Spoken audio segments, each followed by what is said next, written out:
संसार में कोई निर्दोष नहीं है, सब दोषी हैं। कोई न कोई दोष से हर आदमी लिप्त है। इस बात को सिद्ध कर दिया किसने? बीरबल ने बादशाह के सामने। क्या है कि बीरबल का बादशाह के सामने इज्जत सम्मान था। वो बादशाह बीरबल को मानते थे। इससे लोगों को ईर्ष्या होती थी, बीरबल से घृणा होती थी, बीरबल से चिढ़ती। अब बीरबल के खिलाफ लोगों ने बादशाह को भड़काया। महाराज, बीरबल बड़ा पापी है, बीरबल बड़ा दोषी है, इस तरीके से भड़काया। अब राजा ने जहां इतनी प्रजा की बात सुनी तो कहा कि बीरबल को फांसी दे दी जाए। फांसी निर्धारित हो गई, अगले महीने की 30 तारीख को फांसी लगेगी। बीरबल को पता चला। बीरबल आए, बोले महाराज। बादशाह ने पूछा किस लिए आए? बोले महाराज मैं आपसे मिलने आया कि आपने मुझे फांसी का आदेश दे दिया, तो मुझे उसका कोई डर नहीं है। मुझे सिर्फ डर इस बात का है कि मैं आपको मोती उगाने की कला नहीं सिखा पाया। मैं मर गया, इस संसार से चला जाऊंगा, फिर जो मोती उगाने की कला मेरे पास है वो मैं किसी को नहीं दे पाया, और मैं सोचता हूं कि वो मोती उगाने की कला मैं आपको सिखा दूं। बादशाह ने कहा सचमुच आप मोती उगाना जानते हो? अरे बीरबल ने कहा हजूर क्यों नहीं जानते हम। ठीक है, तो जब तक आप हमें मोती उगाने की कला नहीं सिखा देते हो तब तक तुम्हारी फांसी कैंसल, नहीं लगेगी फांसी। अब बीरबल ने कहा कि महाराज ये जो सामने मकान दिख रहे हैं इन पूरे मकानों को गिराना पड़ेगा, इनकी उस जमीन को समतल करना पड़ेगा, फिर उसी में वो फसल बोई जाएगी जिसमें मोती उगेंगे।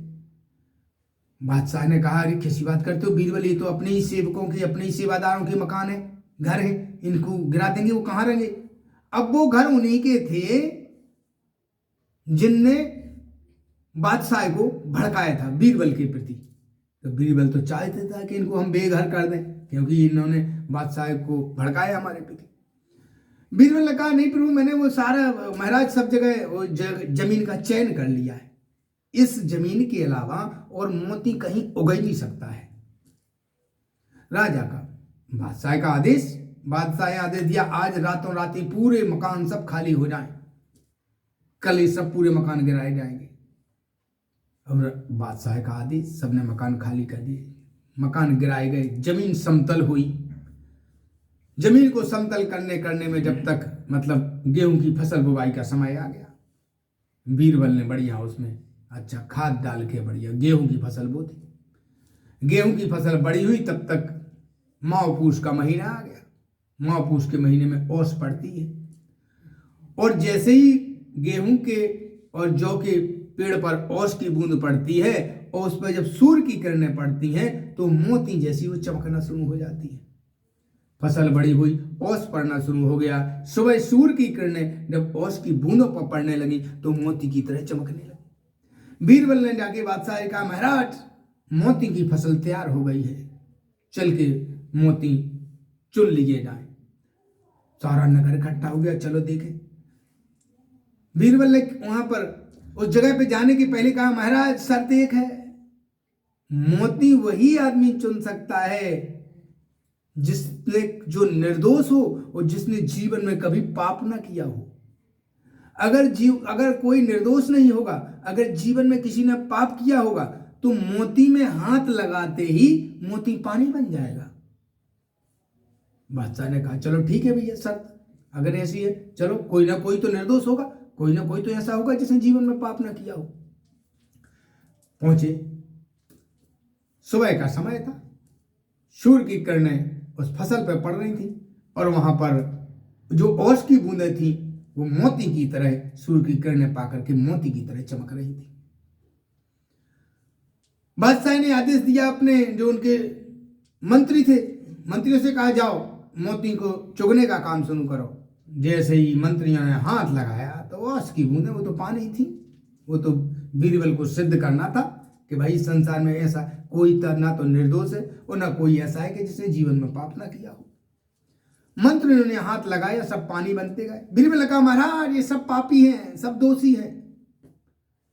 और कर्मचारियों को बुलाया गया, नगर के और लोगों को बुलाया गया, जो भी हाथ लगाए सब पानी बनता जाए। बादशाह ने कहा कि चलो भैया मैं ही कर लेता हूं, ऐसा मैं ही कर लेता हूं। तो पहले कहा नहीं बीरबल तुम, अरे बीरबल ने कहा प्रभु मैं तो दोषी और पापी हूं, तब तो मुझे फांसी लग रही है, मैं तो हाथ लगाऊंगा वो तो पानी बन ही जाएंगे। तो बादशाह ने कहा फिर मैं हाथ लगाता हूं। जैसे ही बादशाह ने हाथ लगाया तो तुरंत वो तो औस की बूंदें थी, वो पानी बन के नीचे गिर गई। तब जो है बादशाह ने कहा अरे सब कोई निर्दोष नहीं है और कोई ऐसा नहीं है जिसने पाप ना किया हो, बीरबल की फांसी निरस्त की जाती है, बीरबल को बेदाग बरी किया जाता है। ऐसे बीरबल थे। बीरबल ने सिद्ध किया कि ना तो कोई निर्दोष है और ना कोई ऐसा है जिसने जीवन में कभी पाप ना किया हो। अर्थात कोई ना कोई आदमी किसी ना किसी दोष से जरूर दूषित है और किसी ना किसी पाप से वो जरूर लिप्त है। इस प्रकार का सिद्ध बीरबल ने अपने एक दृष्टांत के माध्यम से बादशाह को कर दिखाया।